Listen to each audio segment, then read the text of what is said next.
ছাত্রদল 2024 সালে বিক্ষোভের ডাক দিয়েছিল এবং সেই বিক্ষোভের দিনের শুরুতেই বেগম রোকেয়া বিশ্ববিদ্যালয়ে আমাদের সহযোদ্ধা ভাই আবু সাইদ প্রথমে শহীদ হয়েছেন এবং দিনের আরেকটু পরেই অর্থাৎ চট্টগ্রাম কলেজের আহ্বায়ক কমিটির সদস্য আমাদের সহযোদ্ধা ভাই ওয়াসিম শহীদ হয়েছেন। আমরা মনে করি আজকের এই দিনে মোট 6 জন শহীদ হয়েছিলেন। এটি পুরো জুলাই গণঅভ্যুত্থানের একটি মাইল ফলক, যে আমাদেরকে আবু সাইদ এবং ওয়াসিমরাই আমাদেরকে বোধহয় পথ দেখিয়ে দিয়ে গিয়েছিল জুলাই, যে এই জুলাই থেকে আর পিছনে ফেরার কোনো অবকাশ নাই।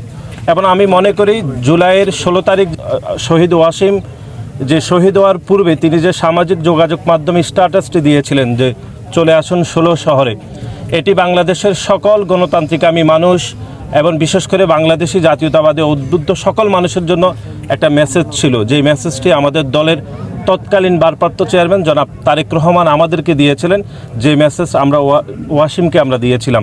যে প্যাসিবাদ বিরোধী দীর্ঘ যে আন্দোলন গত 17 বছর ধরে আমরা করেছিলাম, তার সফল পরিসমাপ্তি আমরা জুলাই এবং আগস্টে করেছিলাম এবং শহীদ ওয়াসিমের আত্মত্যাগের মাধ্যমে এবং বিশেষ করে 2000-এরও বেশি মানুষ যারা শহীদ হয়েছেন তাদের সকলের আত্মত্যাগের মাধ্যমে সেটির পরিসমাপ্তি ঘটেছে।